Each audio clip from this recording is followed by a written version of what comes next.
Potro, once the #3 tennis player in the world. That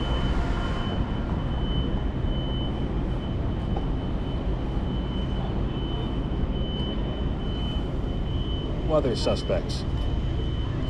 These burglaries prompted an FBI warning to professional sports leagues and changed how some athletes approach security.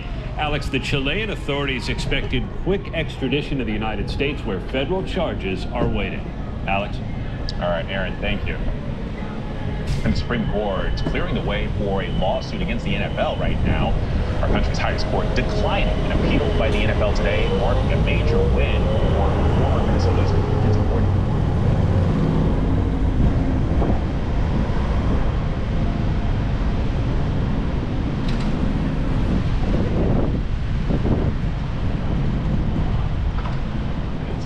Flores and two other coaches, Steve Wilkes and Ray Wharton, are suing the National Football League for discrimination, claiming systemic racism when it came to hiring and promotion of black coaches. The NFL was attempting to force the coaches into arbitration, but this ruling now allows the lawsuit to go to trial. So for more on all of this, I want to bring in our legal analyst and trial attorney, Brian Buckmeyer. And Brian, so the Supreme Court says that this lawsuit can move forward. What does that ultimately mean for Flores and these other coaches?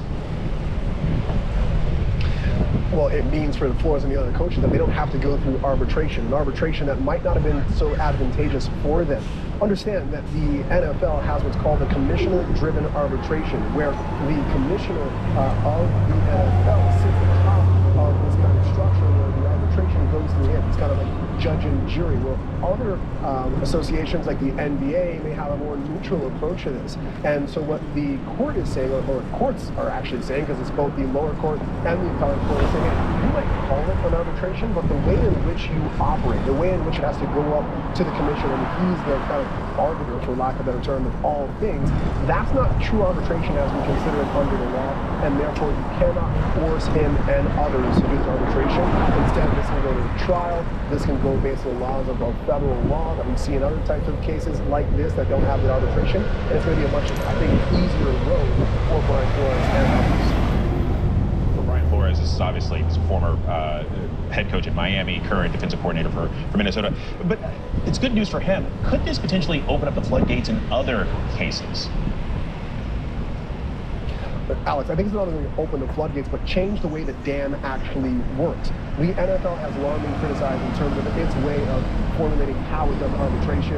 It's one of the only leagues in terms of major sports that have this commissioner-driven style. And so I think if there's going to be another form of arbitration, they're going to look to the fact that the Supreme Court denied cert, meaning they're not reviewing it, and meaning that the appellate court's rule stands, and say, you know what, the way that we operate this arbitration doesn't work. You can't compel me into it, even though we agreed upon this when I signed my contract. We have to go a different route. And I think the NFL is going to have to look towards the other professional sports and even probably other areas of law to say, how do we make sure that this arbitration fits in a way that we can have the quick and easy kind of resolution to these issues that other people have. All right, Brian Buckmeyer, thank you as always. And coming up after the break, a long row into the history books. One woman's incredible journey from California to Hawaii. Plus, the beast in the East, the New York Knicks, continue their red-hot run all the way to the NBA Finals after the break.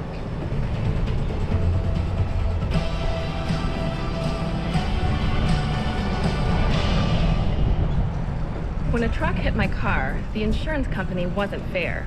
I didn't know what my case was worth, so I called the Barnes firm. I'm Rich Barnes. It's hard for people to know how much their accident case is worth. Let our injury attorneys help you get the best result possible. Come on! Give us some salsa! Ooh, get on down, you two.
Live. Reporting from Citizens Bank Park in Philadelphia on opening day, I'm Mike Ajachi. Wherever the story is, we'll take you there.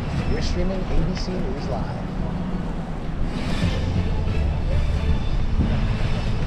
Welcome back and thank you for streaming with us. This American woman is trying to row her way into history. Kelsey Findler set off from Monterey, California on Thursday, hoping to row solo to Honolulu, Hawaii. Now, she's made the journey before, but never just on her own. And if all goes planned, she would reach Hawaii in August, at least 80 days from now. If Findler is successful, she would become the first American woman to make the journey alone. So good luck to her. And in some sporting news, it did not look like Believe land last night. The New York Knicks swept the Cleveland Cavaliers in a 37-point blowout to clinch their first NBA Finals appearance this century. Sam Champion has all the stats and sights from the sidelines as the New York's magical run rolls on. New York celebrating like it's 1999. Anunoby, Brunson, alley-oop, and Anunoby with the slam. It's the first time in 27 years the Knicks are headed to the NBA Finals. The dream season continues. New York dominating Cleveland in a lopsided 130-93 victory. Alvarado tries a three. Towns on the flush. The Knicks opening a monstrous 45-point lead in the fourth, winning 11 straight playoff games, all of them by double-digit margins. Brunson fires a three. It's good. But it was Captain Jalen Brunson, unanimously named as the Eastern Conference Finals MVP. I think most importantly, we all believe in each other from top to bottom. It's deja vu for the Brunson family, competing for the title again. Jalen's father and coach, Rick Brunson, was on the Knicks team that went to the finals in 1999. The celebrating continuing in the streets outside Madison Square Garden, as seen from the ground. And the air, fans climbing barricades and light poles. The traditional watch party had been canceled outside of MSG, but fans around the city still gathered to watch the game. I win this two finals, 94, 99. Third time's the charm. Knicks fans also filling Rocket Arena in Cleveland. Knicks superfan Spike Lee promising coach Mike Brown and takeover they did, getting so loud at one point the sound system had to be boosted. Celebs like Timothy Chalamet and Ben Stiller adding to the noise, taking in the win. Bro, I got your jersey, Mike. I got your jersey. Our thanks to Sam for that, and a lot of happy folks in our control room. Knicks fans there. All right, the news never stops. I'm Alex Verche. Thank you so much for streaming with us. There's more news up next.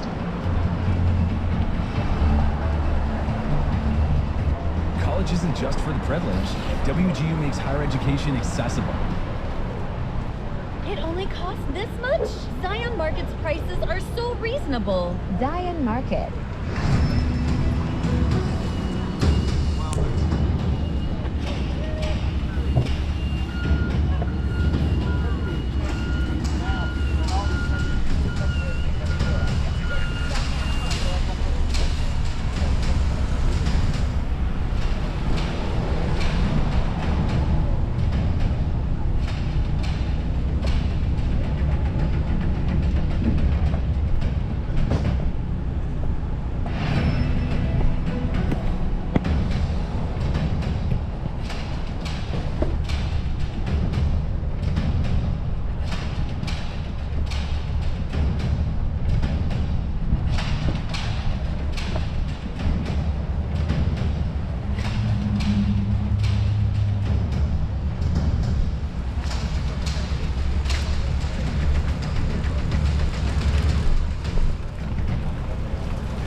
Welcome back and thank you for streaming with us. Some of the other headlines that we're following right now. There is a new hantavirus case in Spain. Health officials there say that a passenger aboard that cruise ship at the center of the outbreak was already in quarantine when they tested positive. Authorities say because that person was already being monitored, the risk to the public is low. And in Oregon, an injured climber has been rescued after getting caught in a rock slide and trapped under a boulder. Officials say that boulder was the size of a car and weighed about 16,000 pounds. Rescuers were able to free him using special equipment. He was transported by a helicopter to a hospital and is expected to recover. And feta late than never, the annual cheese roll taking place in England yesterday with temps at a balmy 91 degrees. Brits took to the hills of Gloucestershire, chasing a 9-pound wheel of double Gloucester cheese down a nearly 600-foot hill. A German man won the event, his third win in the last 3 years. Wonder what he did to train. Other winners include a Florida man and an 11-year-old William Anderson, who said it was a great day. In other news, international aid groups are now sounding the alarm about the Ebola outbreak in Central Africa. The World Health Organization says the outbreak is outpacing its efforts, and the International Rescue Committee is warning that this could become the deadliest Ebola outbreak on record. Cases continue to spike in the Democratic Republic of Congo and neighboring Uganda. And there are now over 900 suspected cases and at least 223 suspected deaths. ABC News medical correspondent Dr. Darian Sutton has been tracking this for us. And Dr. Sutton, first, I'm just curious, how concerned should people be about this disease spreading beyond Central Africa, especially as the world is about to converge in the Americas for the World Cup in a couple of weeks? Well, Alex, for the average American, the risk still remains low, but the entire world should pay attention to what is happening in Africa and have a high concern for the people of Africa. The current outbreak is on a trajectory to break records, and just important to understand and correlate, for example, with the last recent large and significant outbreak in 2014. More than 28,000 people were infected and more than 11,000 people lost their life. And right now, with the current rate in terms of the number of tests that are coming back positive and the number of suspected cases, there is a very strong risk that we might see even a larger outbreak in 2026, Alex. Well, and I want you to put this in context for us, Dr. Sutton. What makes this outbreak different than what happened in 2014? Yeah, important to understand and to compare. So in 2014, that outbreak was due to a different strain of the Ebola virus called the Zaire strain. An important understanding with the Zaire strain is that there's an available vaccine and targeted treatment for that strain. That outbreak occurred in Western Africa, and that was also in the setting of increased or abundant amounts, or more abundant, or abundant compared to today, amounts of aid. The United States Department of Agency for International Development, for example, was key in controlling and containing this outbreak.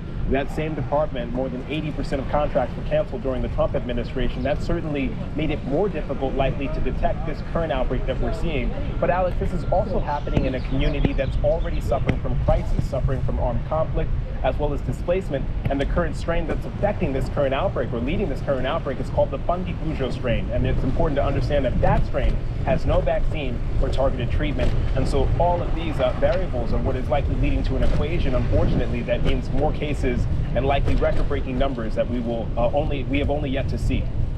Well, and Dr. Sutton, I'm curious, what are the biggest challenges on the ground there in Central Africa, and what's needed to get this under control? Alex, one of the biggest challenges on the ground right now in this outbreak in Africa is fear, misinformation, and confusion.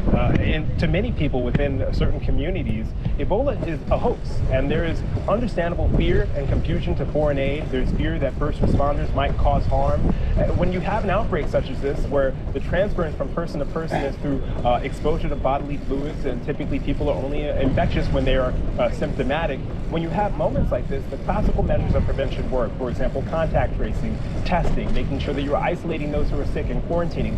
But you need the community to trust and to participate. You need people to say, I have symptoms. You need people to participate in testing, to tell you who they've been exposed to isolate if they're symptomatic, and to quarantine if they're exposed. All of those participation, all of those methods need to happen in order to stop this outbreak. And right now, the fear and the confusion and the gaps in surveillance and the gaps in healthcare access are leading the way in terms of why this outbreak is spreading at such a speed. All right, Dr. Sutton, thank you.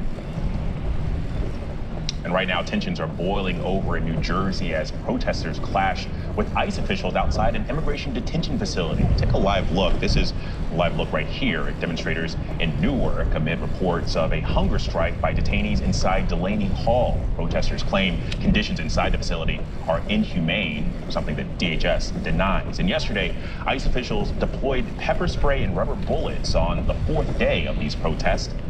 Stefan Kim from our station, WABC in New York, joins us now with more. Hey, Stefan. This started on Friday when hundreds of ICE detainees inside Delaney Hall in Newark went on a hunger strike protesting what they say are inhumane conditions. Allegations of a lack of air conditioning, lack of medical care, and lack of food, including spoiled and rotten food. And then over the weekend, hundreds of demonstrators showed up outside in solidarity, but tensions escalated and began blocking the exit and entrance here, they say, so they could see if loved ones were being moved out of here. Then yesterday, ICE agents unleashed rubber bullets, pepper spray, and batons against demonstrators. A DHS spokesperson says in part that no individuals were directly struck by pepper ball projectiles. Rioters, they say, obstructed law enforcement from exiting the ICE facility. Among those sprayed in his face, by the way, was Senator Andy Kim. DHS is denying conditions are inhumane. Senator Kim was granted access to conduct his congressional oversight responsibilities. He says several detainees told him that if they continued their protests, they would have their visitation rights cut off, be retaliated against, or transferred out of this facility. In Newark, Stefan Kim, back to you. All right, Stefan, thanks for that report.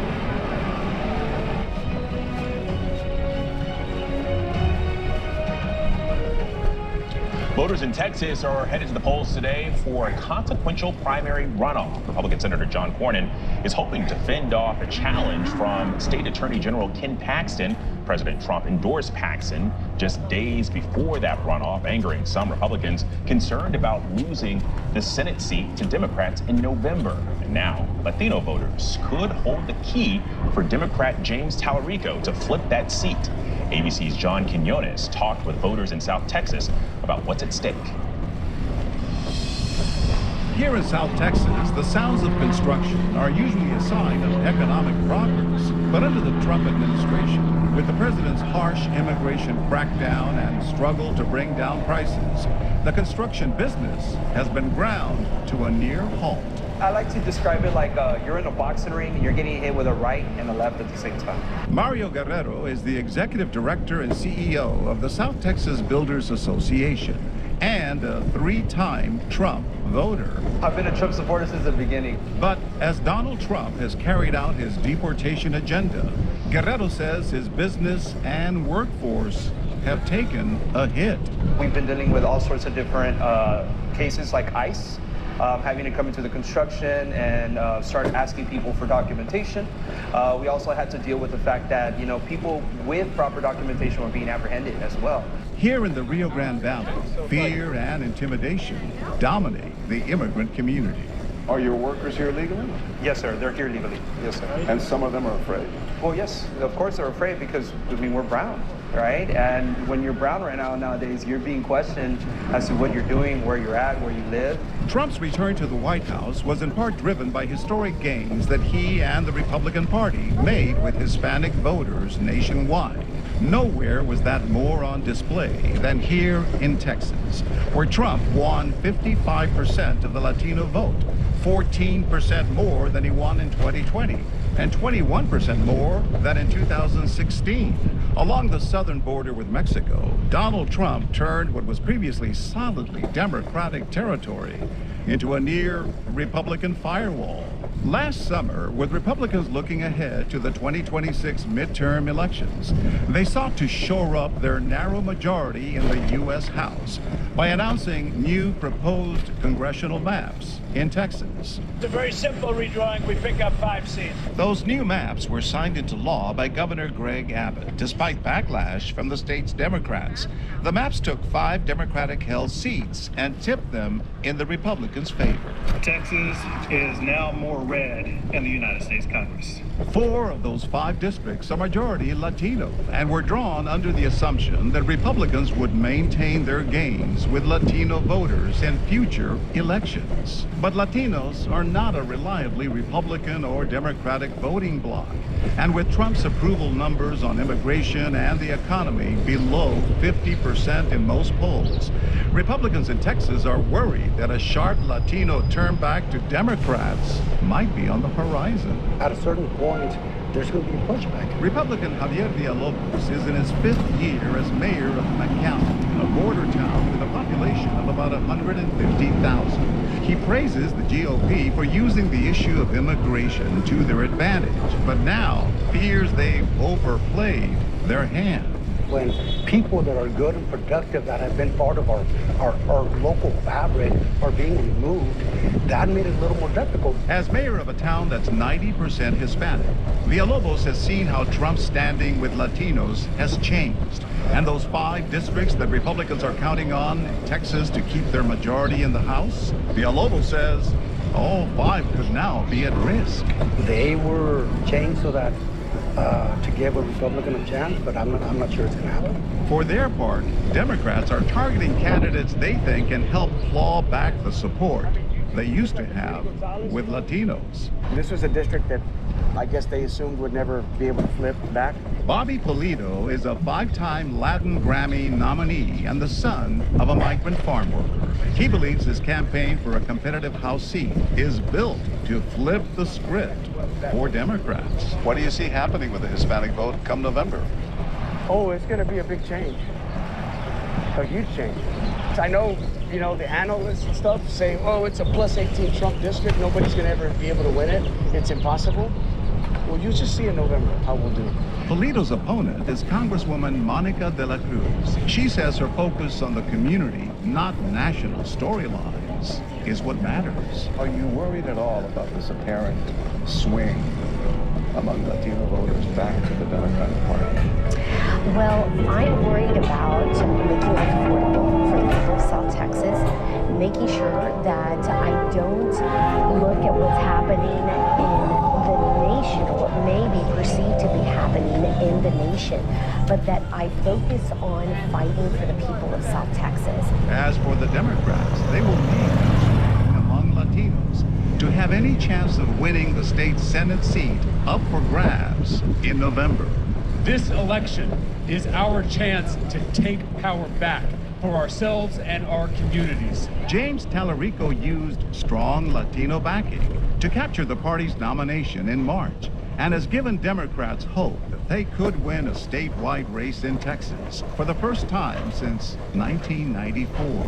I traveled down to South Texas. I came here to San Antonio, showed up in Latino neighborhoods in Houston and in Dallas, and I listened.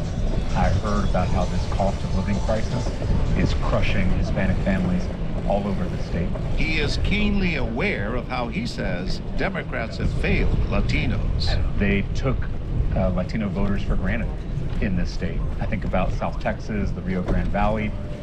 The Democratic Party nationally just assumed that those voters were always going to vote for Democrats. And there's nothing worse in a democracy than taking a voter for granted or taking a community for granted. The huge prize at stake is a Latino vote that's splintered but not shifted. And that makes it one of the most powerful and unpredictable forces for November's midterms. Our thanks to John Q for that report. And in other news, Iran's internet blackout has partially been lifted. Iran has been in an internet blackout since the 8th of January, when Iranian authorities imposed a near total shutdown amid nationwide demonstrations. And since the blackout began, Iranians, humanitarian rights groups, and the international community have struggled to get any information out of the country. And of course, we'll continue to track this as this develops. And coming up after the break, a warning from Pope Leo. Artificial intelligence needs to be disarmed. Pope's strong message on the dangers of AI and the major tech execs who were in the crowd to hear it. Plus, the meteors lighting up the sky near an erupting volcano. Where it happened, that's next. Get our 12-piece family meal. Flavor this great serves an audience. Let's get loco. El Pollo Loco. Grand Canyon University offered nearly $161 million in institutional scholarships to online students in 2024, in addition to federal grants and aid. See what scholarships you may qualify for. Find your purpose.